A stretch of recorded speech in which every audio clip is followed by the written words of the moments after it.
귀한 기도 내려온 찬양 감사합니다. 아름다운 주일 아침인데 주의 사랑과 은혜가 우리 성도님들 심령 깊이 연휴 속에 있는 모든 분들에게, 유튜브로 함께 하신 분들에게도 늘 같이 하시기를 주의 이름으로 축원합니다. 아멘.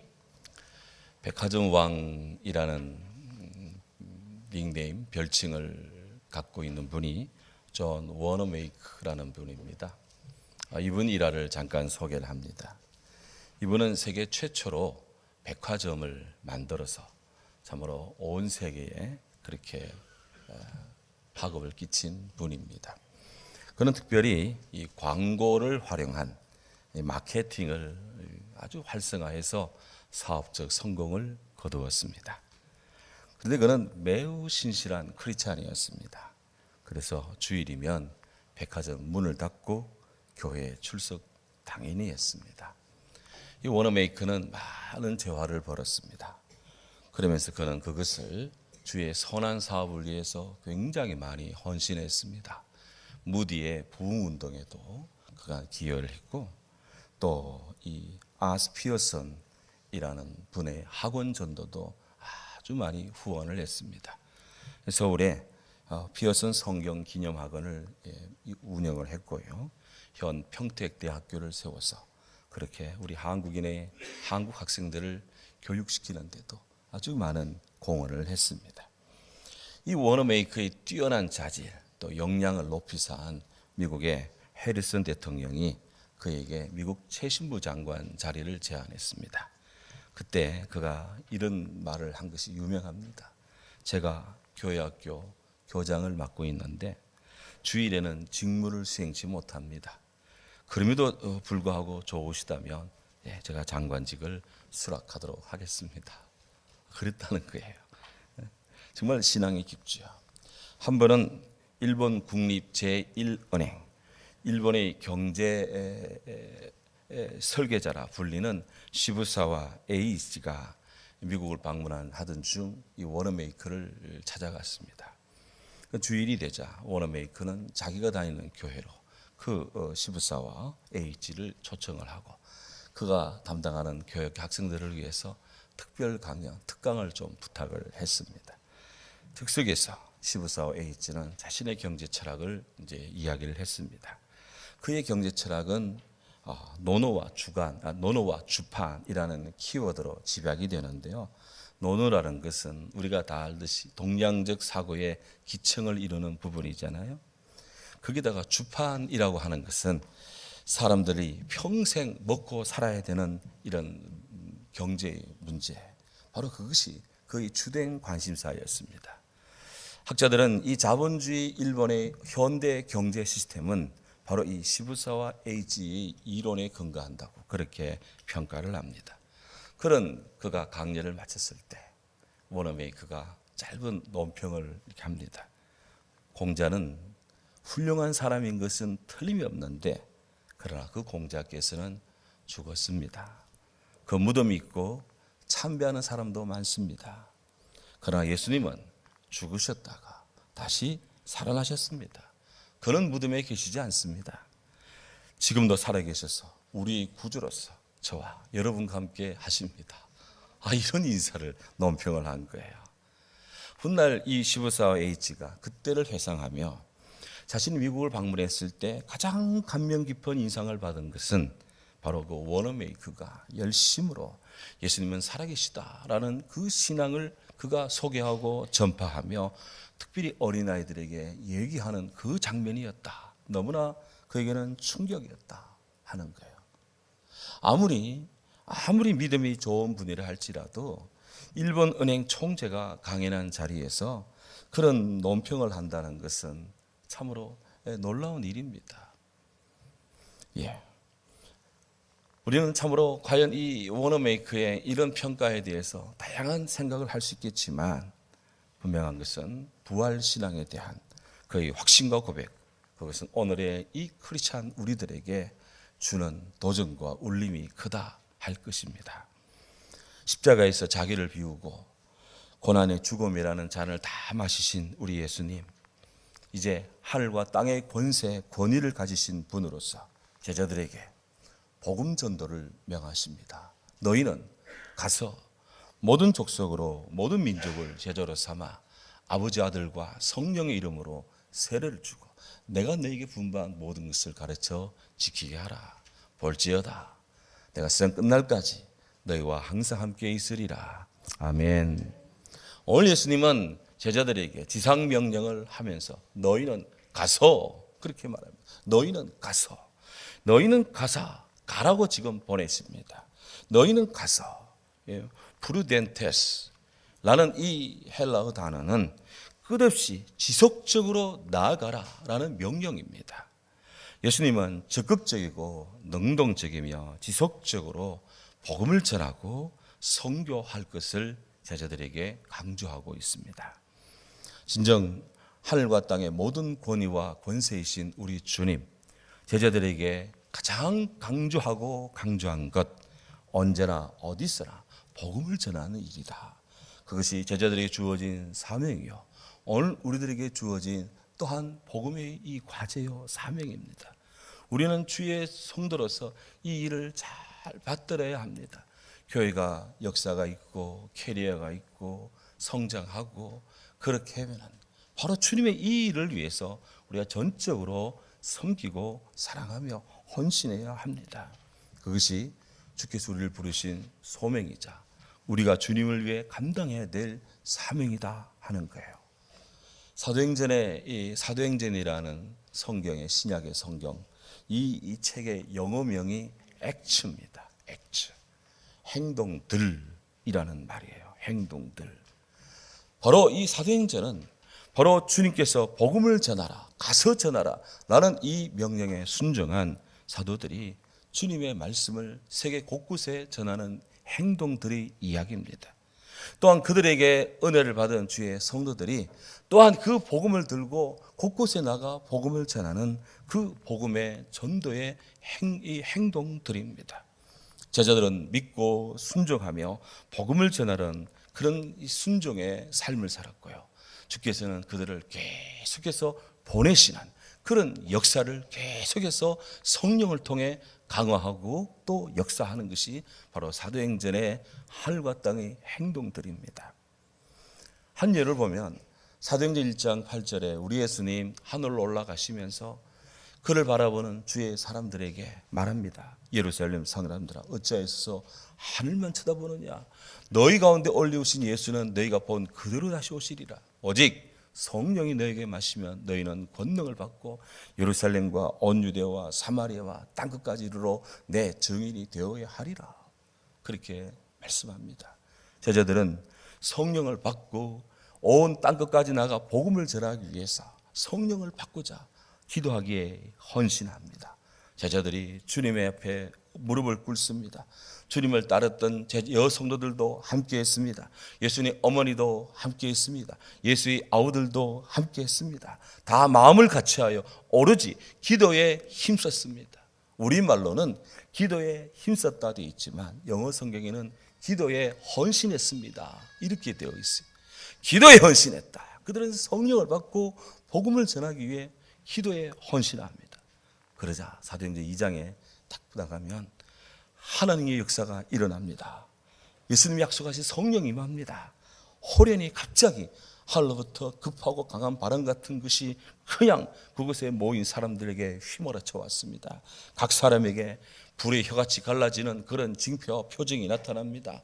그들이 자기들이 이 이스라엘 사람 이 외국말을 모르는데 갑자기 혀가 꼬이며 다른 나라 말을 하기를 시작을 합니다. 어찌된 일입니까? 어마어마한 이 엄청난 이 일이 일어났습니다. 그들이 이 소위 방언 기도가 얼마나 컸는지 세계 각지에 흩어졌다가 오순절에 맞춰 성교수를 내온 사람들이 예루살렘에 있는 그 다락방 주위로 이게 무슨 소리냐 싶어가지고 다 달려와서 듣고 놀랍니다. 우리가 우리 각 사람이 난 방언으로 듣게 되는 것이 어찌됨이냐? 우리는 바데인, 메데인, 엘라민, 메소포타미아, 유대, 갑바도기아, 본도, 아시아, 부르기아, 밤빌리아, 애굽, 구레네 가까운 리비아, 여러 지방에서 온 나그네, 로마에서부터 온 나그네, 유대교로 들어온 개종자들, 그레테인, 아라비아인들, 지중해를 중심으로 로마권에 있는 곳곳에 사람들이 모여서 유대인들이 오순절 성지순례를 왔는데 그때 마침 오순절 다락방에 성령이 임하자 그곳에 있는 사람들이 각국의 말로 기도를 하는데요, 놀라에 자빠질 일이었습니다. 성령께서는 성령 충만한 제자들에게 땅끝까지 이르러 복음을 전하는 이 전구들이라는 확신을 주시고자 세계 각국의 말로 기도할 수 있는 그런 은혜와 은사를 베푼 거예요. 공교롭게도 세계 각국에서 성리순례 온 그런 유대인들, 유대교로 개종한 세계인들이 그들이 지금 살고 있는 그곳의 나라의 말로, 아라비아의 말로, 이집트의 말로, 갑바도기아, 터키의 말로, 로마의 말로, 메소포타미아, 이란, 이라크 사이에 있는 그 지경의 말로, 곳곳의 말로 기도하는 제자들의 그 기도 소리를 들으면서 이것이 무슨 일이냐? 이거는 하늘의 일이다. 주님의 일이다. 이것은 성령의 일이다. 그들은 그렇게 깨닫습니다. 그들의 기도를 통해 예수 그리스도 복음을 듣습니다. 주님이 십자가에 죽으시고 3일 만에 부활하셨다는 사실, 천하 범사에 구원받을 만한 이름은 예수 그리스도 외에는 없다는 사실을 그들이 알아듣습니다. 이들이 성인순례 마치고 각자의 집으로 돌아갔을 때 예루살렘에서 보았던 그 영적 체험에 대해서 그들이 만나는 사람마다 전하지 않았겠습니까? 그 일을 이야기하지 않았겠습니까? 했을 겁니다. 역설적으로 제자들이 본격적으로 세계 선교에 나가기 전에 이미 복음은 제자들이 기도 속에, 아니 성령은 곳곳에서 모이던 사람들에게 성령이 말씀함으로써 세계 복음화를 이미 이루어 나간 것입니다. 할렐루야. 그런데 이게 다가 아닙니다. 사도행전 5장에 가면 성령은 더욱 적극적으로 제자들과 주위의 사람들에게 복음 전파를 독려합니다. 복음의 불길이 강하면 강할수록 복음의 대적적 세력들도 강력합니다. 대제사장, 바리새인, 사두개인 등등의 사람들이 마음의 시기가 가득 찼습니다. 해서 사도들을 잡아다가 강제로 옥에 가두었습니다. 그런데 주께서 해방시킵니다. 주의 천사가 밤에 옥문을 열고 사도들을 끌어내어서 말합니다. 성전에 서서 이 생명의 말씀을 백성들에게 다 전하라. 사람들은 가두었습니다. 사람들은 그를 얼겨매었습니다. 사람들은 그를 포박했습니다. 종교의 이름으로, 율법의 이름으로, 전통의 이름으로 믿는 자들이, 그리스도의 제자들이 복음 전하지 못하도록 그렇게 압박을 가했습니다. 하지만 하늘의 천사가, 주님의 명령을 받은 천사들이 와서 그 옥문을 해체했습니다. 자유케 했습니다. 이처럼 사도행전에서 주의 사자, 주의 천사, 성령은 언제나 주의 사람들로 하여금 복음을 들고 세상에 나가라고, 복음을 들고 외치라고, 복음을 들고 증거하라고 격려하며 독려하며 말씀합니다. 성령은 복음 전도자들과 늘 그 현장에, 그들의 삶의 고뇌에, 그들의 고통에 늘 함께 하시는 거더라고요. 감사한 일입니다. 하나님은 sending, 하나님은 보내시고 제자들은 going, 그들은 나아갔습니다. 바울은 가서 복음 전하라는 주님의 뜻을 이렇게 집약합니다. 누구든지 주의 이름을 부르는 자는 구원을 얻으리라. 그런즉 그들이 믿지 않은 이를 어찌 부르리요? 듣지도 못한 이를 어찌 믿으리요? 전파하지도 않았는데 어찌 들을 수 있겠느냐? 보내심을 받지 않았는데 어찌 전파될 수 있겠느냐? 아름답도다. 좋은 소식을 전하는 자들의 말이요. 그렇습니다. 전하는 자 없이 어찌 들을 수 있겠습니까? 듣지도 못했는데 어찌 믿을 수 있습니까? 믿지 않았는데 어찌 부를 수 있습니까? 오늘 저와 여러분들이 이 땅의 이 시점에 이렇게 우리가 건강하게 살고 또 살아갈 수 있는 것은 삶의 목적이 있고 사명이 주어져 있기 때문입니다. 그것은 바로 복음을 전하는 것.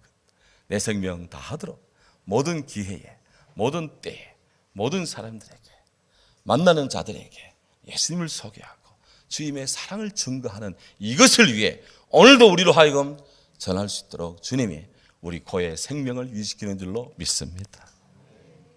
해서 제자들은, 사도들은 복음을 전하기 위해서 세계 곳곳으로 나아갑니다. 예수님께서 모든 민족을 제자라 삼아라 했기 때문에 그들은 이 명령을 전하기 위해서 곳곳으로 나아갑니다. 그 기지가 바로 본부가 예루살렘 교회입니다. 예루살렘 교회는 자연스럽게 성령 복음의 아주 중심지가 되었습니다.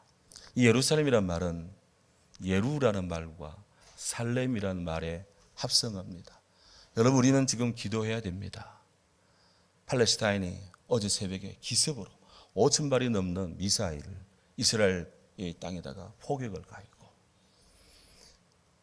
이스라엘은 아이언돔이라는 절대적인 방어 무기가 있지만 너무나 많은 폭탄이 날라오니 그걸 막아내는 데는 다 장애가 있어서 중과부적이라 곳곳에 폭탄이 떨어져 그 200명이 넘는 사망자가 났고 1000명이 넘는 부상자가 생겼습니다.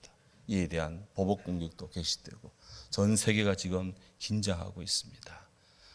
우크라이나 전쟁도 아직 마무리가 안 되었는데 또 여기서 이런 국지전이 벌어진다면 또 세계인들의 평화가 정말 암울합니다. 우리는 기도해야 됩니다.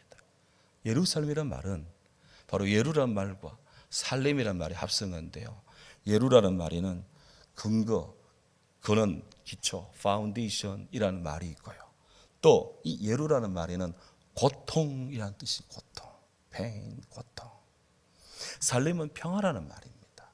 이 평화 그냥 평화가 아니라 대가를 치르고 얻는 평화가 살렘입니다. 그러니 이 예루살렘은 고통과 평화가 공존하는 곳입니다. 그래서 그 땅이 그렇게 고통스러울지는 모르겠어요. 하지만 제자들은 이 예루살렘의 의미 그대로 고통이 있는 곳, 고통받는 자들, 참으로 이 고통 속에 잠겨 있는 그곳 사람들에게 예수님의 부활의 소식, 생명의 소식, 평화의 소식, 참 평화를 지금 전합니다. 하지만 이 일을 전함에 십자가를 따르는 고통의 대가가 큽니다. 사도행전 8장에 보면 예루살렘 공동체는 스데반 집사님 순교 이후에 어마어마한 유대인들의 핍박을 받아서 그들은 사도 외에는 예루살렘 밖으로 다 흩어져야만 했습니다. 사람들이 살던 집, 잘 살던 모든 이 토지, 모든 이런 그 상점, 모든 근거지를 두고 밖으로 도망가야만 살 수 있는 그런 심대한 박해가 가해졌습니다. 그런데 그 흩어진 사람들은 어떻게 했을까요? 성경에 따르면 그 흩어진 자들이 복음을 전하기 시작합니다. 전하고 또 전합니다. 하여서 곳곳으로 피난 갔던 사람들이 곳곳에서 복음을 전합니다. 이집트에서도 전하고요, 메소포타미아에서 전하고요. 또 놀랍게도 그곳에서 이집트에서 시실리에서 이곳저곳에서 사도들의 이 복음을 전달받은 사람들이 또 은혜를 받고 그들이 또 한 곳으로 모이기 시작합니다. 시리아의 안디옥이라는 곳으로 모입니다. 자연스럽게 안디옥 교회가 세워졌습니다. 놀랍게도 그 안디옥 교회가 세계 복음화의 중심 도시가 됩니다. 여러분, 사도행전 11장 26절에 그 안디옥에 있는 그리스도인들이 비로소 그리스도인이라고 일컬음 받게 되었다고, 정상적으로 공식적으로 예수 믿는 사람들 크리스찬이라 그렇게 세상이 평가하기 시작했다고 말합니다. 이로써 복음의 기독교는 예수님 십자가 부활의 진리 은혜 아래 요 화해, 용서와 사랑과 구원을 그렇게 전파하는 글로벌 공동체로서 그 짧은 순간에 세워지게 됩니다. 그런데 안디옥 교회는 이게 다가 아니었습니다. 교회는 여기서 멈추지 않았고 바울과 바나바를 선교의 이 선교사로 세웁니다. 해외 선교가 시작되기 시작했습니다. 사도 바울은 복음의 제1차, 2차, 3차, 4차 복음 전도 여행에 나서면서 지중해권에 있는 많은 곳에 곳곳에 복음의 교회를 세우며 이 주님의 교회가 진리 가운데 튼튼히 서도록 하는 그런 엄청난 일을 했습니다. 나라만 건너가도 국경만 건너가도 말이 다릅니다. 하지만 이 바울은 하나님 앞에서 세계 공통어였던 당시 통용어였던 헬라어를 자유자재로 구사했습니다.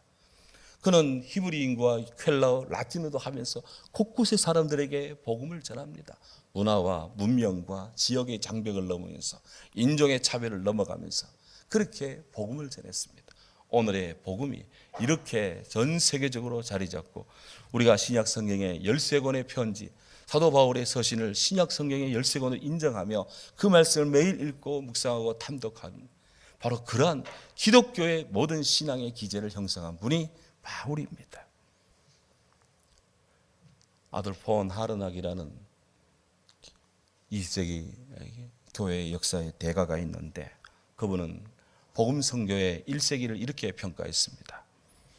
복음은 1세기 모든 계층에 파급되었다. 물론 시대 정황상 대부분이 모든 사회 일반 노동계층, 기층 민중들이었다. 하지만 이에 못지않게 상당수의 지식인, 상당수의 부유계층의 사람들도 그리스도인이었다. 심지어 황제의 가족까지도 기독교가 전거되고 있었다. 예, 복음은 로마의 주요 성읍뿐 아니라 로마의 주요 시골 깊숙이까지 평민에서부터 노예 그리고 아주 하이 클래스 왕족에게까지 이미 1세기에 이미 다 전거되었다는 거예요. 우리 주님이 예루살렘과 유대와 사마리아와 땅끝까지 이르러 내 증인이 되라 하는 이 일을 사도들이 했지만 성령께서 그 일을 다 이루신 것입니다. 지금도 이루고 계십니다. 지금도 하고 계십니다. 우리는 주님의 이 가라 하는 이 명령이 오늘 우리들에게 주어지는 현재적 명령임을 우리는 잘 알아야 됩니다.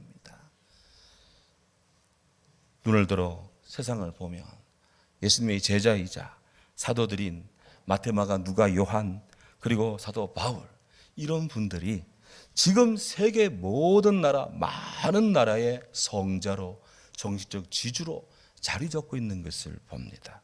일례로 사도 야고보, 산티아고, 사도 야고보 스페인의 성자로 추앙받고 있습니다. 로마 시대 서유럽 제일 끝부분 이베리아 반도라고 오늘날 스페인, 포르투갈이 있는 이베리아 반도 그곳을 에스파냐라고 했는데요. 그 에스파냐라는 곳에서 이 명칭에서 오늘의 스페인이라는 나라 명칭이 거기서 유래가 되었습니다. 이 에스파냐라는 말은 해가 지는 땅, 에스파냐 얼티몸해서 땅 끝으로 이루어졌어요. 너희는 땅끝까지 할 때 그 땅끝은 사람들이 내리속에는 스페인, 포르투갈, 오늘 이베리아 반도 거기가 늘 염두에 두고 있었다는 거예요. 근데 사도 야고보는 그곳까지 가서 복음을 전했습니다. 그런 다음 그가 다시 예루살렘으로 복귀했는데 그가 예루살렘에 돌아왔을 때 이 헤롯 아그리파는 야고보를 그야말로 목을 쳐서 순교를 그렇게 죽였습니다. 최초의 사도 순교자가 바로 야고보 사도입니다. 그런데 교회 전성에 의하면 예루살렘 교회 성도들은 야고보 사도가 그렇게 숨을 거두자 너무너무 안타까워했어요. 그래서 그의 유해를 수습해서 스페인으로 가는 배에 실려 보냈습니다. 그런데 안타깝게도 스페인 인근에서 이 야고보의 유골이 실린 배가 좌초가 되어서 파산했습니다. 배가 가라앉은 거예요. 그 유골이 어디로 갔는지 사람들은 다 이제 궁금하긴 하지만 오리무중 참으로 이렇게 마음만 애타고 있었습니다. 그런데 한참의 시간이 지난 후 콤포, 스페인어로 콤포란 말이 평원이란 말인데 어느 콤포에 스텔라 빛이 쫙 비추는데 별빛이 쫙 비추는데 거기에 뭔가 특이한 것이 있어 가봤더니 이게 사도 야고보의 유골로 추정되는 것으로 사람들이 발견을 했습니다. 사람들은 그 사도 야고보의 유골로 추정되는 그곳을 중심으로 하나님이 보내신 은혜의 장소다 해서 사람들이 모여들기를 시작했고요. 자연스럽게 도시가 형성되었습니다. 그것이 바로 성 야고보의 도시, 스페인 말로 산티아고 데 콤포스텔라 그런 마을 이름이 되었고 이게 지금 스페인의 아주 국제적인 도시입니다. 지난 역사에서 수많은 순례자들이 야고보가 스페인으로 처음 걸어갔던 그 길을 소위 산티아고 순례길을 걸었고요. 지금도 해마다 수십만의 사람들이 일부러 비행기 타고 그것을 야고보의 길을 걷기 위해서 그것을 간답니다. 참 놀라운 일입니다. 안드레, 슬라브인이 사는 북부 유럽, 북유럽, 흑해 주변에 기독교 복음을 전했습니다. 이 때문에 안드레라는 이름은 구르지아, 우크라이나, 러시아, 불가리아, 루마니아 이 슬라브족의 사도라고 불려집니다. 그쪽 사람들에게 유독 안드레라는 말이 그렇게 이름이 많은 것은 다 이 안드레 사도의 복음의 영향이다 라는 거예요. 뿐이 아닙니다. 사도들의 이름들이 유럽의 많은 사람들의 이름으로 사용되고 있습니다. 야고보는 영어로는 제임스라고 그랬고요. 이아고, 디에고 이렇게 이름이 사용됩니다.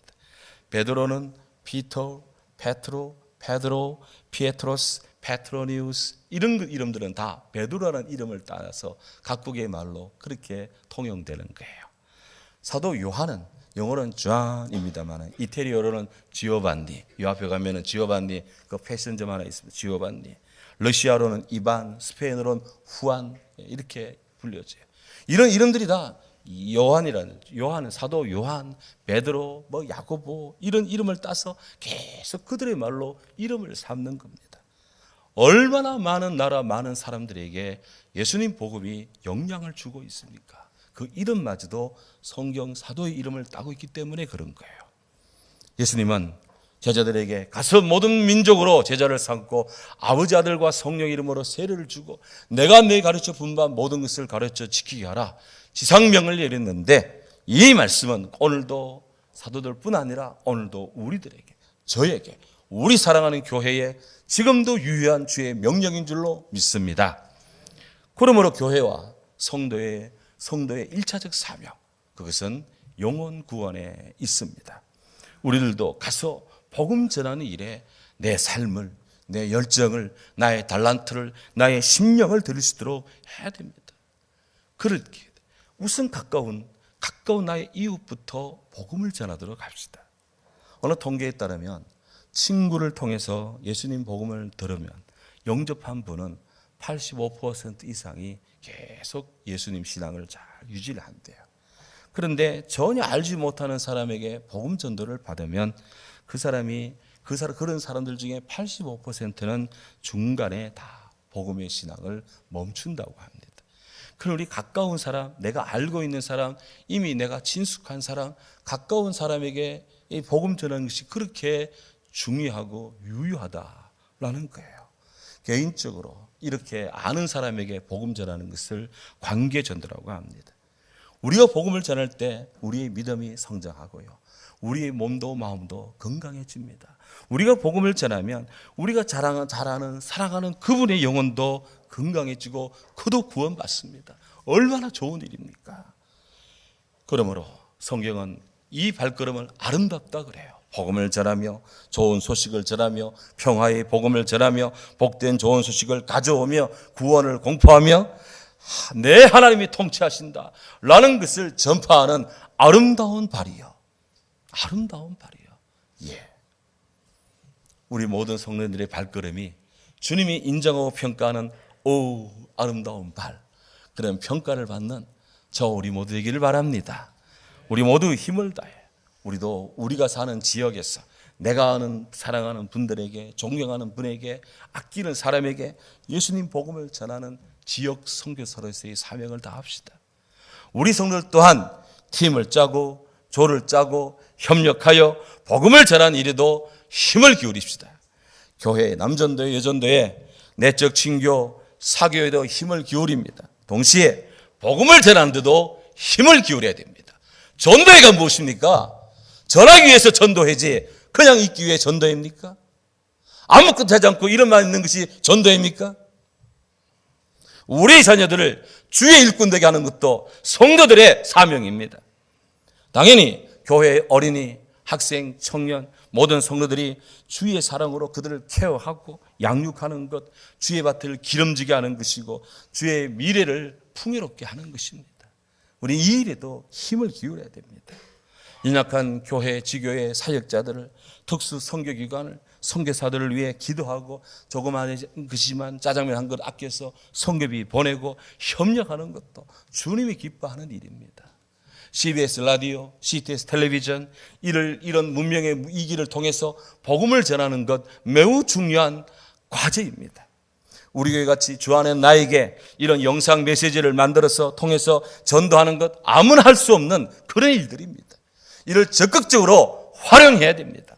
소개하고 보고 전하고 또 전하고 다른 거는 잘도 전하면서 다른 건 잘도 보면서 우리가 이 일에도 힘을 기울여야 됩니다.